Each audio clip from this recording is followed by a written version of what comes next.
During our time together, we have journeyed to countless worlds bustling with life. But as we drift closer to dark space, we begin to unravel the mysterious origins of a terrifying, yet seemingly immortal species. Join us as we go directly into the lives of the Flood.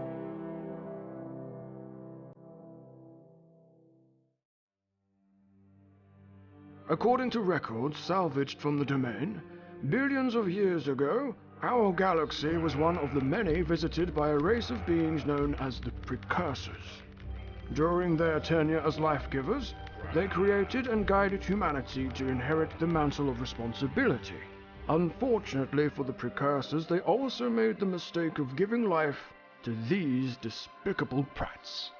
Evidently, a people incapable of understanding the concept of rejection, in retaliation for not being Daddy's favorite, the Forerunners had a large-scale temper tantrum, committing genocide against their humble creators. The few remaining Precursors ensured their survival by devolving themselves into a fine pink powder in the hopes that one day they may return to their original forms. Don't look at me like that. I didn't write this. Sadly, as time marched on, the powder corrupted and was eventually discovered and tested on adorable space doggos known as the Faru. A poor idea in hindsight, almost as poor as uncovering the location of a derelict alien spacecraft and then taking a selfie with the long-dead occupant to post to your meaningless Instagram account. After many years of experimentation, the powder, now branded and sold as Precursor Pudding, kick-started a metamorphosis into the Faru that turned the docile doggos into something that could only be effectively described as severely bloody ill.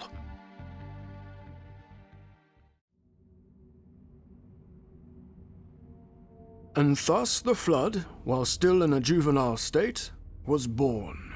Over the years, this volatile parasite developed into unique shapes and sizes. The most commonly seen is this thick, soupy biomass, capable of engulfing entire starships as it changes the enclosed space into something that looks a bit like watching a colonoscopy. Just look at this pulsating mess, and one can only imagine the unbearable stench. But thanks to our research team, you don't have to.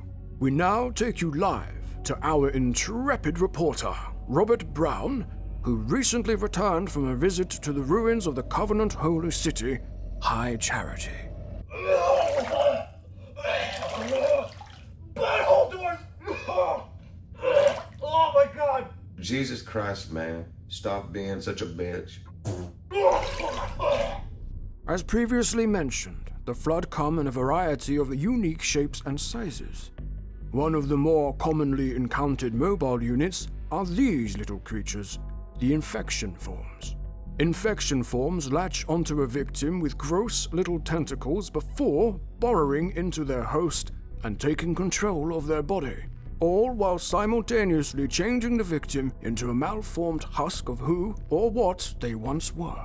However, there is a silver lining, because in 2556, world-renowned chef Bryn Raff discovered that despite being reanimated corpses, the Flood had a fetching taste.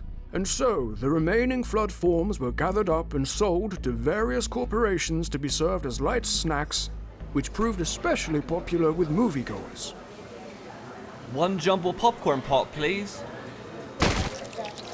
Yum. Gross. As the Flood add more to their collective, far more shocking creatures begin skulking through their infected halls. These are pure forms. As their name would suggest, the pure forms are not made from the inferior genes of their infected victims. Rather, they are built entirely from the pulsating muck that engulfs their hives. Yes, that's right.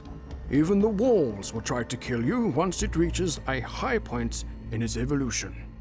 Hello? Is anybody there? Look, I'm pretty sure I heard fighting up there just a second ago. And I think this wall is eating my legs, so if you could hurry, that would be really great. I'm just outside right next to the Crash Pelican. Yeah, please do not leave me here. This place is hell. Oh god, there's nobody there. Despite their offensive appearance and violent tendencies, the Flood are a misunderstood collective. This is due in part to their hive-minded nature. While many denizens of our galaxy consider a single spore or combat form to be a good time, the same cannot be said for the pinnacle of Flood evolution, the Grave Mind. I once befriended the Grave Mind. When was that? The Christmas party at Undine's? You threw spaghetti at him. I was being friendly. Yeah, well, being friendly almost got you killed. In hindsight, I probably shouldn't have thrown the spaghetti. I can't say I'm a great lover of his attitude at all. Seems as if he's always looking down on the lower classes. A bit of a snob in my humble opinion, yes. The Daleks do not enjoy the company of the Grave Mind. He is a bad person. The constant rhyming is also very annoying. Indeed, it is an obnoxious way of speaking. Thank the Emperor that our speech is perfectly audible. You are welcome. Unfortunately for the Flood, their existence was still considered a terrifying blight on the galaxy, and thus they were hunted down and contained. One can only wonder what things may have been like had the Forerunners attempted to reason with their creators rather than destroy. This is going to seem very awkward, but is there any chance that we might let bygones be bygones and continue with the peace and prosperity? Piss off.